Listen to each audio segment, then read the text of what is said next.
All right, it's okay. Take a deep breath. Get a shot of Energize. You'll be good to go. Oh yeah. Hi, Megan. Megan goes to my gym. Oh, that's so cool. Yeah. So let's do let's do a bit of a Q&A. And keep me awake. No, I'm joking. All right. Okay. Let's do a bit of a Q&A, and then let's just make it organic. And then because here, like, the most important thing is I'm not a salesy guy. Never have been. It's just not how I roll. I just rather just know what's on your heart, and that way I can find out what you need. You see what I'm saying? I have this whole philosophy with my whole involvement in Beachbody, and I tell the people closest to me this philosophy.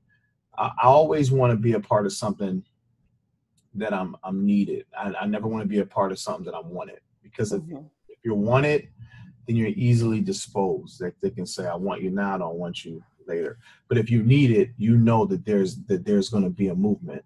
You see what I'm saying? Because there's something that needs filled. That makes sense? Right. So, all right. I'll start. So shocking. Okay. Especially as a trainer, as we all know, the workouts work, the diet works. In your professional opinion, how is the nutrition going to be with Proving Grounds? Like, if you could level up people, because I know a lot of people get stuck on keto, they get stuck on no carbs, they get stuck on all the different things that I know with Shift Shop, you drop the carbs, that last week. And then people think they always have to stay in that deprivation. So if you could talk about nutrition, I think that'll be so valuable, because I know a lot of people on these teams that are on this call right now, they're not nutritionists, registered dietitians, but we do coach people through your programs. So the nutrition part of this is going to be a bit of a curveball for everybody. And the reason why I say that is because it's never been done. So if you have a challenger or someone that's never done any Beachbody program, I recommend you suggest a Shift Shop meal plan for that, because they're not familiar with anything else. They don't know it works. It's simple. They get a grocery list, and they can kind of pick and choose what they want to eat as long as they stay under their calorie bracket. But for those of you who've been around for a while, you've done multiple programs, and you kind of know what works for your body. Maybe it's a 21-day fix. Maybe it's 2B mindset. Maybe it's, maybe it's the P90X meal plan. I want you guys to choose the meal plan that's gotten you the best results thus far and use it in my program. Now, the reason why I say that is because, everyone on this call, we all process food differently. Shift Shop may not be the meal plan for you. And I'm man enough and humble enough to say, okay, well, I know that the program works because it beat us up and it worked. However, I don't know your body. You know your body. And the whole point of this whole process with Proving Grounds is for you to prove yourself each week that you can get better. But the only way you're going to get better is if you're in tune. So I think the nutrition part, you being in tune with what meal plan works for your body, along with the philosophy and the style of training and the program I put together, is just setting you up for complete success. So what do you think is like one of the biggest failures that people have when they start a new program? I think the biggest failure they have is the comparison game. They see, if it's one thing that I could do to, which is probably almost impossible, I hate before and after results. Oh my gosh, Chris, I tell my team that all the time. I do too. I hate it because it's misleading. You get a person who everyone's body's different, and then you get then someone goes to a program. Like, the biggest problem I had with Shift Shop is the test group killed it. Like, they had phenomenal results. And then the rest of the world saw it, the rest of the network saw it, and then people started comparing themselves to, well, I'm only down 2 pounds this week, and I'm only down, I only lost 1 pound, I gained weight. And I'm sitting there saying to myself, like, first of all, you're stressing right now, which means you're producing cortisol, which is going to prevent you from losing weight, and you're not sleeping, right? Because you're stressing. And so your mind is in the wrong place. And then they so fixed on the number of the scale. So I just start telling people, you going shopping this weekend? All right, go to the section that says jeans for a 135-pound woman. It's right there. Like right when you walk in the women's section, look to the right, it says jeans for a 135-pound woman. And people are like, okay. And then I was like, wait a minute, that doesn't exist. I'm like, exactly. So who gives two barrels of monkey crap how much you weigh as long as you feel good? If you feel good, it's all about the inches. Who cares if you weigh 135, but you lost 8 inches around your body? You feel good. So who cares about the scale? I think everybody can relate to that, how many times we hear that. And I always say, don't walk around with a number on your forehead. Nobody knows your number. Yeah. So Proving Grounds, I tricked everybody. You can't even focus on the scale because I got your mind focused on so much other stuff that, for example, let's talk about the scorecard for a second. So the scorecard, I said on a national wake-up call, like on Proving Grounds speed, it's 15 1-minute exercises, right? So first exercise is grass pickers. Let's say in 1 minute you do 50 grass pickers, right? You're going to write that down. You got 40 seconds to write your score down, get a drink, and watch the cue because I'm coming with the next exercise. Say the next one, lateral burpees, you get 20. Now you got 70 points. You got 13 more exercises left, right? You do the rest of your 13 exercises, you got 150 points. Now, the key to this is this. You got 150 total points after all 15 exercises, right? You go into week 2. You're going to do speed 25, strength 25. You're going in the shop to prepare for the grounds, right?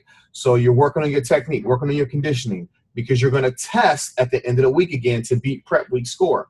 Now you go into week 1, you look at prep week 150, first exercise, 50 grass pickers. I'm forcing you to engage because the last thing you want to do is bust your butt for a minute and forget how many reps you have. That's when I realized adults can't count. Ask Megan, during the test, people was forgetting their scores. Like, you just busted your butt for 1 minute and you grab your score and go, oh my gosh, I forgot what I had. I'm forcing you, I'm working your brain and I'm working your body, right? So let's just say week 2, you have 45 grass pickers instead of the first week 50. Average person is going to be like, all right, I'm already losing. See that negative thought just creep in? Not even realizing you have 14 more exercises to make up for those 5 reps. You're going to be strong in something. I'm not always on my A game. So you go you finish the workout, you finish with 160 points total, even though you have 5 reps less out the gate. Is that victory? Absolutely, because I care about the big number, the big picture. I don't care about if you had 45 grass pickers week 2, but you had 50 week 1. I care about you being strong and finding a way to make it happen, finding a way to beat that big number, right?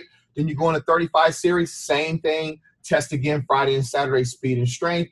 45 series, same thing. Test again, speed and strength. Now, I got you so caught up in the numbers, right? Okay, I had 150 this week, 160 this week, 165, 172. Oh, my gosh, I looked in the mirror and I lost weight. Mm-hmm. You see what I'm saying? I have you so distracted in this program, it's impossible to get caught up on a scale because you want to beat that number. So can you tell us exactly what happened with Tulin? I mean, I don't know if that's – I've seen that. And you know what, Chris? That could happen to somebody her size. That could happen to somebody who's a size 2. I love that she pushed through. So can you tell us what happened there? So that's not the full clip, right?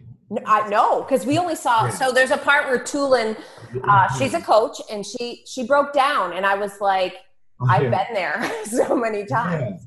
So right before that, she really broke down. Like she broke down. And we had to give her a break. It was like, 26 minutes. And I felt bad because I got in one of my zones, man. Like I was there, but I wasn't there. And I was in the moment and I was amping it and I got lost. And I left her. And once she just couldn't hang, she just broke down. And then once I came back to earth, I don't know where I went, she was broken. And we had to put her in the tent and put a fan on her so they can spray water on her, put ice down her shirt. And she started crying. So I didn't want it to be me. And I looked at her. I said, what are you worried about? You were in such a flow. I messed all of this up. I said, shh. Take your time. Gather yourself. So I walked around pacing the ground because I wanted to keep my energy up. 25 minutes later, she said, okay, I'm ready. We get back on set. And they say action. We get back into it, right back into the circuit. And I look at her and she breaks again. I said, nope. Whoop, grabbed her right there. Look at me. This is it. I'm going to walk you through this. And it was that moment where I just literally handed my platform over to her, because the programs is always geared around the trainer. I said, you know what, I need her to show the people on the other side of this lens that, you know what, you're gonna go at your own pace, but you're gonna make this happen, and I'm gonna make sure you make it happen, because it's all about you right now. And so her emotion was so raw. It was almost like she had PTSD. Like she freaked for a second. I said, you know what, I'm gonna walk you through it. And that's what you guys saw, step by step, me walking her through it and talking to her, keeping her in the moment, but most importantly, keeping her focused on her why. And that why just happened to translate to every human being on the other side of that camera. And it didn't necessarily have to mean weight. Your why could have been times people didn't believe in you, didn't think you could do something. It didn't matter. It just happened to be tooling in that particular situation. But that setback could apply to anything in life. Yeah, I think when that happened, though, that representation is, it happens every single day to people. And for them to broadcast that, because, so many people are like, they think Jane Fonda, you can't get results with at-home workouts. And when you see that, and you see that passion, that was awesome. The video was actually, Carl shared it a ton. Beachbody shared it a ton. It was on his Instagram stories. I'm sure if you Google it, you'll be able to find it. Go on YouTube. But so what questions do you guys have for Chris? I'm assuming Chrissy, one of my coaches in my downline, wants to talk to you. She did one of your classes. So Chrissy, she talks to me twice a week, all the time. She's in my Power of I Am group. Hi, Chris. What's up, Chrissy? Oh, I am so excited, and I'm loving your new ground rules in this. I did the 15-minute strength. So I'm just so excited. I'm already in your test group, and thank you for all you. You're different, and what I've seen from the Shift Shop to what just came out. Your words are different. You've leveled up, and I'm just so pumped for this. So that's all I wanted to say is thank you. Wow. Well, you spend a lot of time with me. I do. Actually, you've been with me since what, June 4th? Two sessions of the Power of I Am, and now the test group. So she's a groupie. She's definitely a groupie. So in this program, there's two Chris's. There's the Shift Shop Chris, who is like a group fitness trainer in my eyes now. And then there's the Proven Grounds Chris, who's a personal trainer. I brought the same passion I bring in my gym to this program. I want everybody to feel like I'm personally talking to them, personally training them. And that's what you see. My body's different in this one. And my words aren't different. My words are just, more expressive. You see what I'm saying? I never know what's going to come out of my mouth. I'm just in a different place. I filmed this thing with a broken foot. Megan will tell you, I had a cast on, air cast for 5 weeks, walking around with a laser in my foot in between our breaks. So there was a lot of passion and a lot of purpose in this one. So why? What happened? Somebody asked what your favorite PD book is, and I feel like you are PD. So Chris himself, he looks in the mirror. But so something has to change. Something had to make you lean in and level up, that you're like, wow, I feel this switch. Yeah, I broke my foot a month before we were supposed to film. I dropped a dumbbell on it, and how much weight? It was a 25-pound weight. Oh yeah, that'll do it. I broke my toe and my foot, so I was a hot mess. But I think what changed actually transpired probably 10 months prior. It was when I had a deep revelation of the whole Coaches Network. That changed because I started thinking about, all the events I go to and all the love and support you guys give me. However, I don't like the celebrity name. I think it's cheesy. I don't like being considered a celebrity. I put my shirt on over my head like you put yours over yours, like you do yours. So I don't see what the difference is between us. But I struggle because here I am living my dreams and being able to do things I've never been able to do, but yet I look in the network and he's still struggling. And I don't understand, how can a group of people who literally changed my life see my worth and my value, get excited when they see me, cry when they see me, yet they don't see the worth and value in themselves. you guys don't understand it. I wouldn't be a super trainer if it wasn't for you. You guys work a commission-based business. Some of you work 2 and 3 jobs. And I struggle because, you know, you have so much to offer that I don't. You have a catalog of programs in your brain from through the whole library that you're able to, you know, release to every human being, every fitness level, right? And then, you know, I watch the trainers, and there's no disrespect to anybody, you know, other trainers, but it's like, you know what, guys?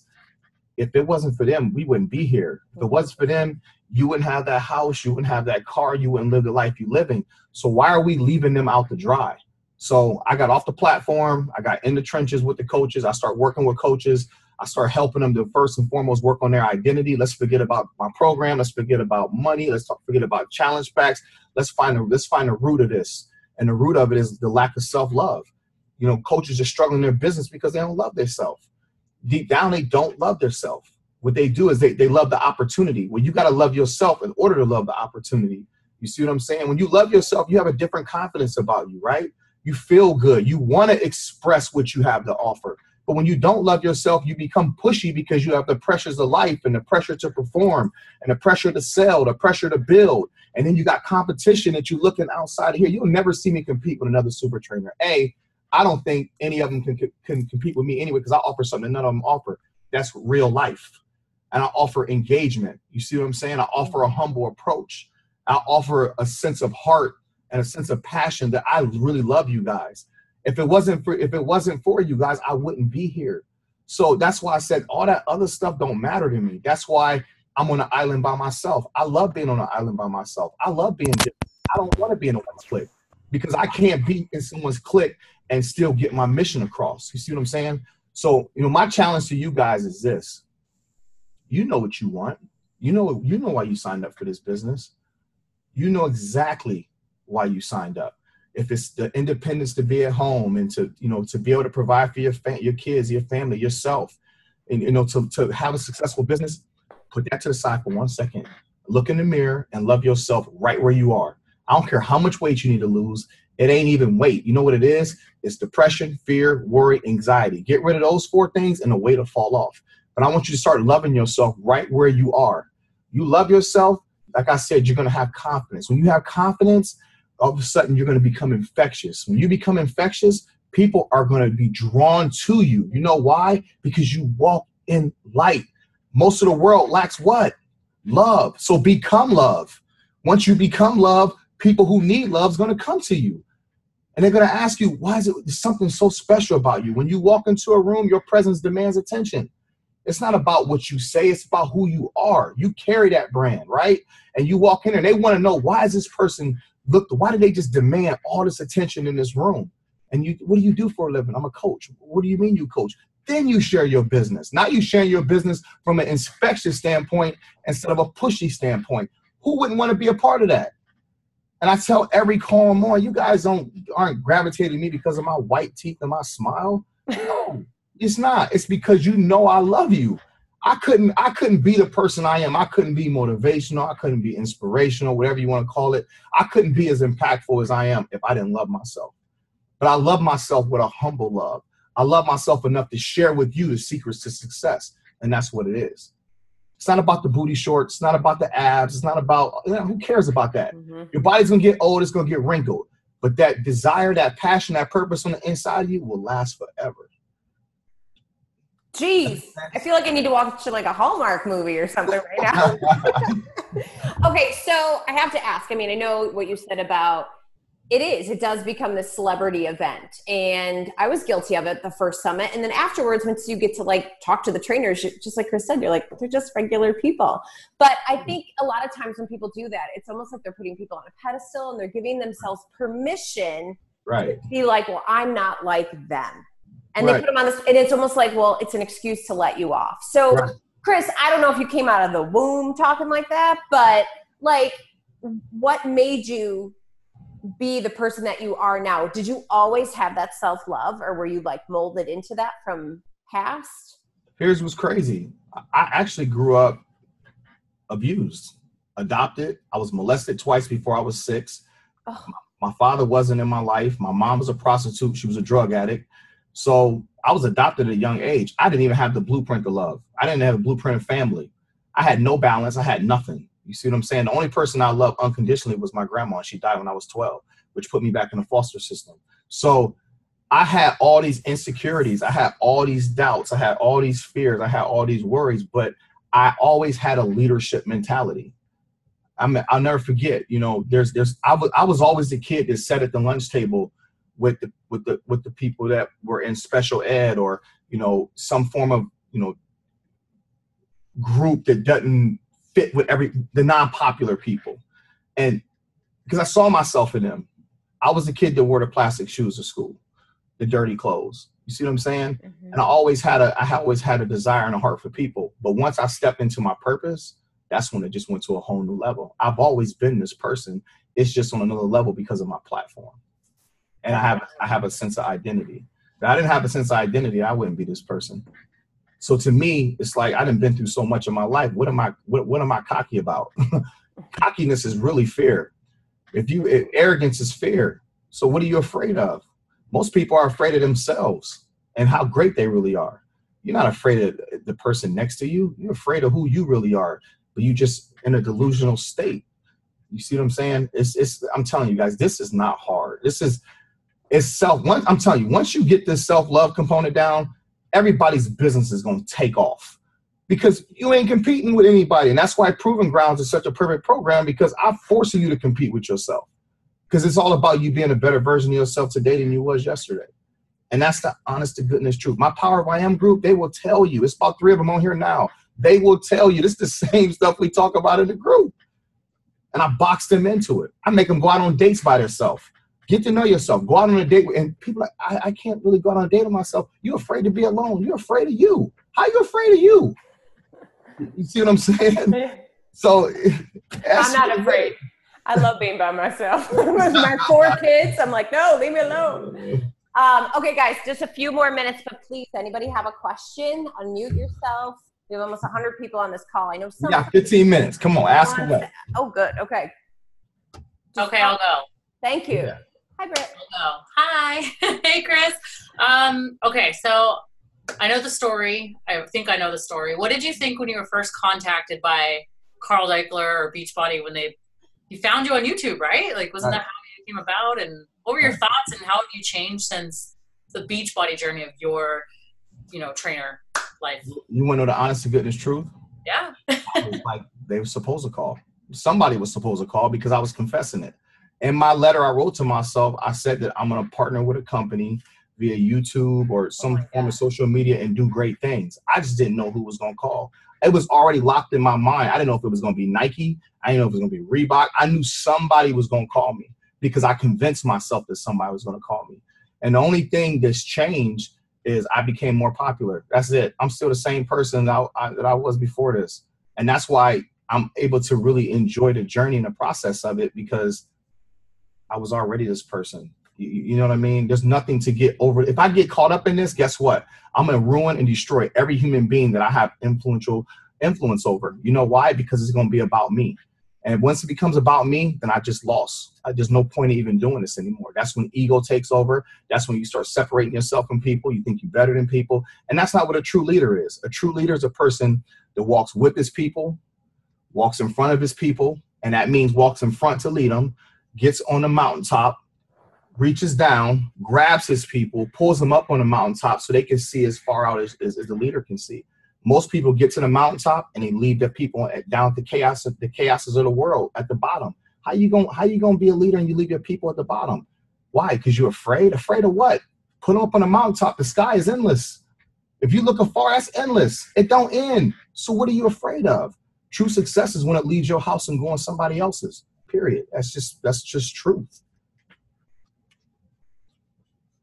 Jeez, that's a great answer. I was like, okay. How did I answer all that? Let me record this and put it in a book. But like you said, Brittany, he manifested it. I think that's so important. It's like you journaled it. You knew it was going to happen. You just didn't know who it was. Right. That's awesome. Okay. Anybody have a question? I know I have another one, but I'll just ask it while everybody else. So your toughest client hurdles that you had to go through, because I'm thinking as coaches, sometimes we get that one person that they send you that message and you're like, oh God, it's her again. Like, how do you get through to people on certain, like, what was the one pivotal story where you were like, wow, that person broke me down, but it brought me to here? So there's two people actually, and they both were good. Anytime I deal with, a person and it's a struggle, in my mind, I always view myself as a type of trainer that can deal with every person on every fitness level. That's what develops greatness, right? Because if I can only cater to certain kind of people, then I just put a limit on myself. That's why my program is for everybody. It's different fitness levels on my program. And I want to be able to evolve that way. So, having that mindset, when I'm faced with those challenges, I never look at the person as a challenge.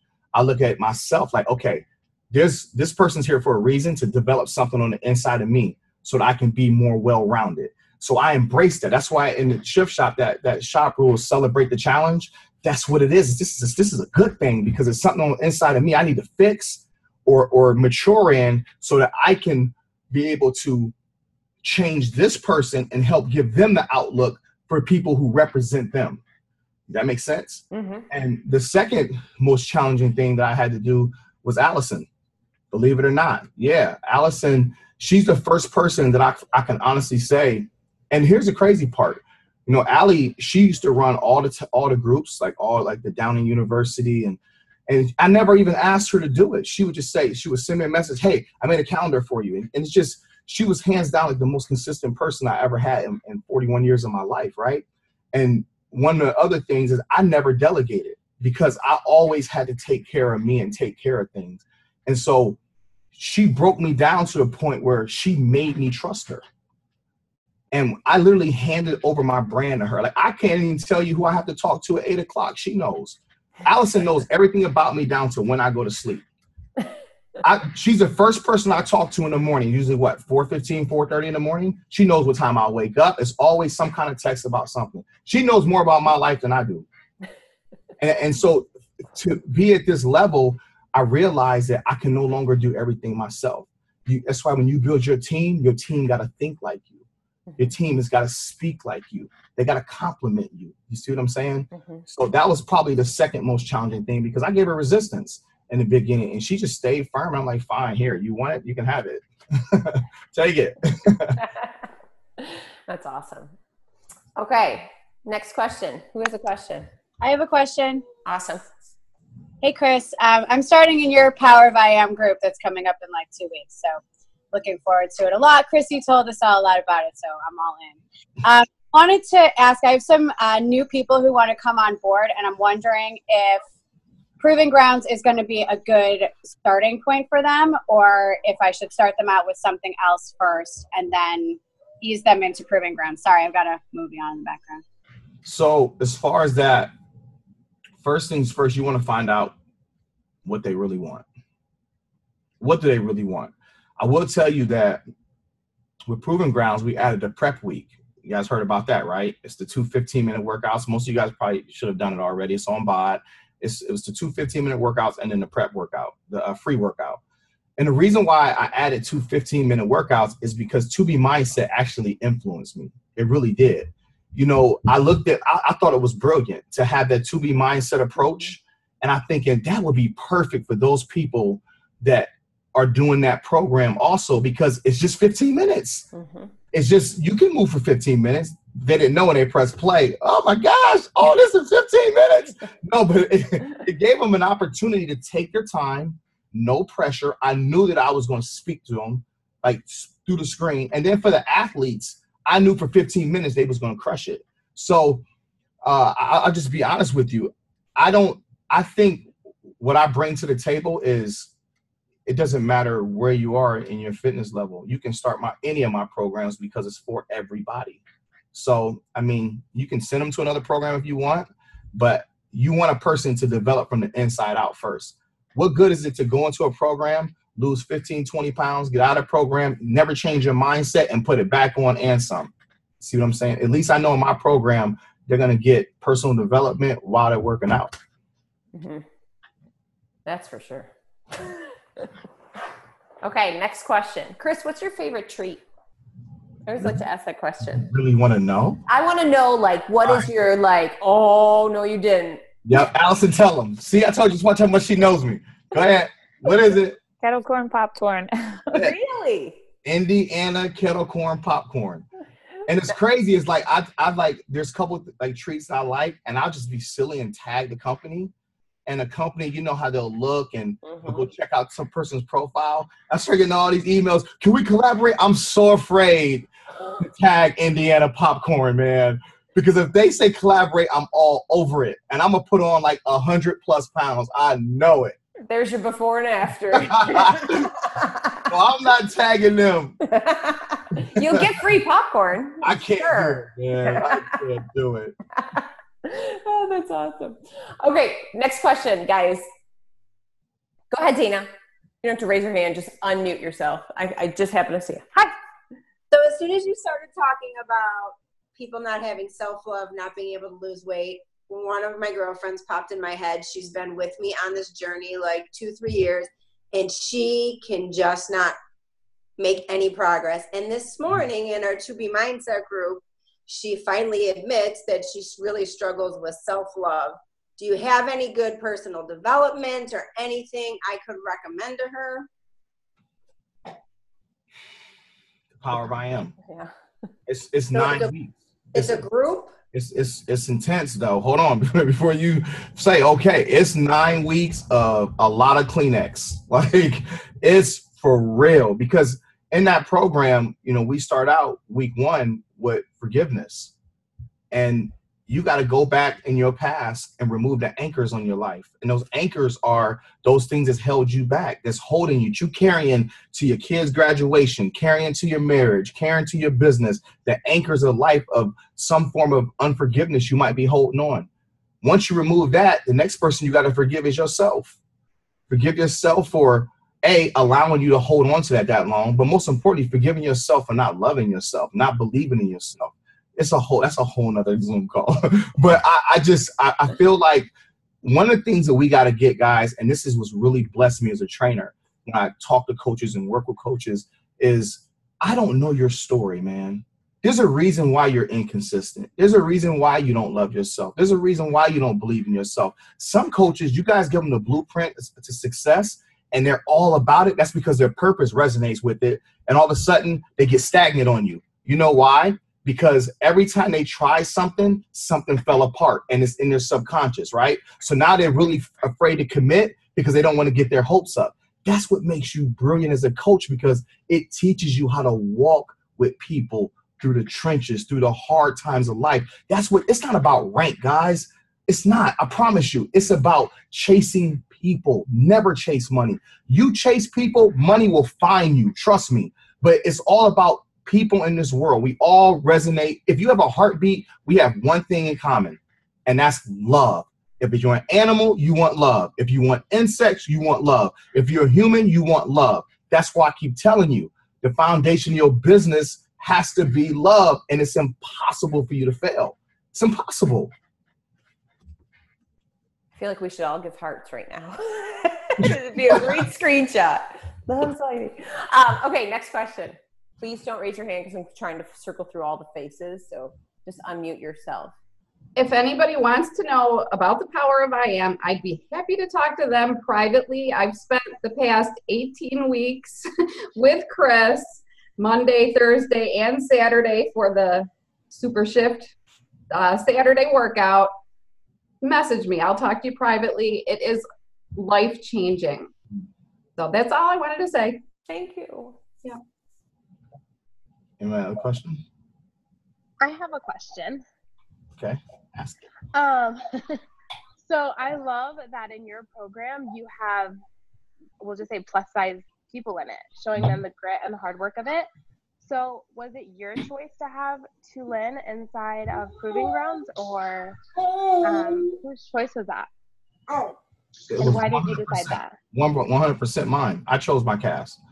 And the reason why Tulin was added was we did Super Saturday together. We went in July, and that's when I really got to spend time with her. And we was in Ottawa and Toronto.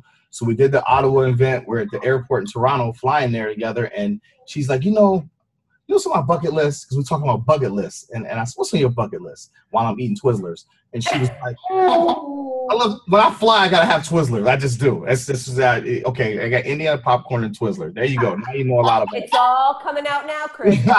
So she's like, I would love to be in a program. I said, okay. She's like, every time I've tried out or auditioned for some, I never get chosen. So I grabbed my other phone out of my pocket secretly while she's talking. I look down and I'm texting the product development of Proving Grounds. I said, I need Tulin in my program ASAP. And he called me back. This was on a Sunday. He called me back Monday and was like, what happened? I said, I want her in my program. He said, can she pass the test? I didn't even ask her. I said, yep. She sure can. And I said, Tulin, I want you to record yourself doing these exercises and send it to me. And within 24 hours, she was at it. And I knew she needed to be a part of it because, again, she represents a whole world that we're not familiar with. That's cool. So, Morgan, you want to be in his next, is that what you're going to say? I'm assuming. Sign me up 12 times. I'm sure Tulin might have been swearing a couple times, like, what did I just say? Okay, any last question for Chris? Because we're almost out of time. I have a question. Okay, go ahead. So since you are obviously humongous on self-love and you also did this program, how do I approach that to somebody new who doesn't think that they need self-love or self-care? Love on them anyway. Because think about it. You ever see a person who they look tough, wearing a mask, and like you break them down. You break them down by being consistent and giving them something that they want you to believe that they don't need. And once you break them down, those are oftentimes the most loyal people, the ones that wear the mask. Seriously, it's the ones that wear the mask, because why are you wearing a mask? You don't want anybody to see who you really are. So once they show you who they really are, they become vulnerable. But when they become vulnerable, that's when you grab them and love on them. And it all goes back to the same thing. Everybody wants love.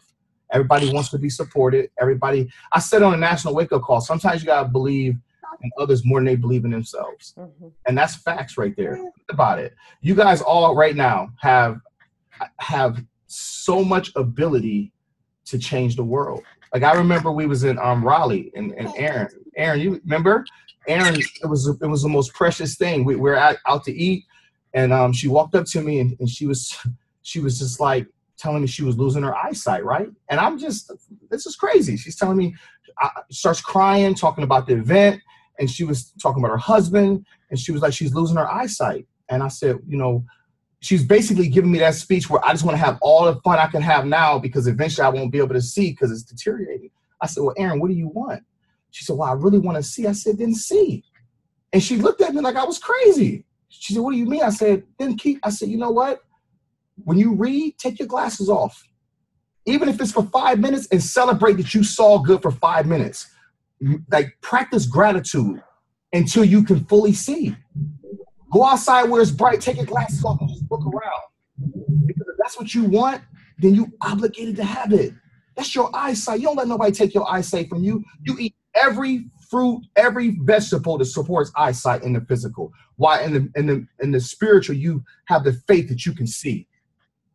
And she sent me a message like, I can see better. It was some other stuff she sent, and it was just so powerful. But it was like, it breaks my heart, man, when you guys don't see your worth, your value, your potential. Like that hurts my feelings, man. Because I came from the gutter. I came from the hood. I came from trouble. I came from so much, just the bottom. And if I can come out of it, I'm a miracle. You mean to tell me I'm the only miracle in the world? Yeah, right. The miracle begins here. Life and your business, everything is here. The battlefield is the mind. If you can see it, you can have it. But you got to see it, speak it, and believe it until it show up. But you got to walk it out as if it's already happening. Box yourself around what you want and nothing else. You don't compromise that. If you're a 5-figure coach and you want to be a 6-figure coach, tomorrow morning you perform the duties of a 6-figure coach, not a 5-figure coach. What does a 6-figure coach do? Well, Chris, I don't have that big of a team. Turn your computer screen on and pretend like you're talking to 10 pages of people. Walk around your house and explain your program, explain what you have like you speaking to the masses. What you guys don't understand is before I became a public speaker, when I was in the rough areas of my life, I was down here talking to spiders and whatever insects was down here by myself, as if I was already doing it. So that's why when I get on the computer or I get on the stage, I already been there. Because I did it when nobody else was around. Because it was in my mind. And I walked it out as if I was already doing it. This stuff I'm accomplishing with Shift Shop, I already did it. I already did it. This is just a physical manifestation of it. And you know something's crazy? You know why I'm talking to you the way I'm talking to you? Because you're going somewhere. I'm going to make sure of it. All I need is for y'all to believe a little bit. Just give me a little bit. Spend enough time with me. I will convince you of who you are and everything you was created to be. I can promise you that. You're going to leadership, right, Sarah? Yes. Get ready. Oh, God. Get ready. Get ready. I'll see you tomorrow. All right, guys, I got scoop. Thank you so much. I appreciate you. Thank you for everything. Seriously. Think about what I said, guys. Thank you. You guys got to start taking credit for the success that you guys help us attain. Because if it wasn't for you, we wouldn't be on this platform. All right? Safe travels. Before you go, can I say something? Yeah. I just want to say thank you for doing this with us. And honestly, the first time I heard you was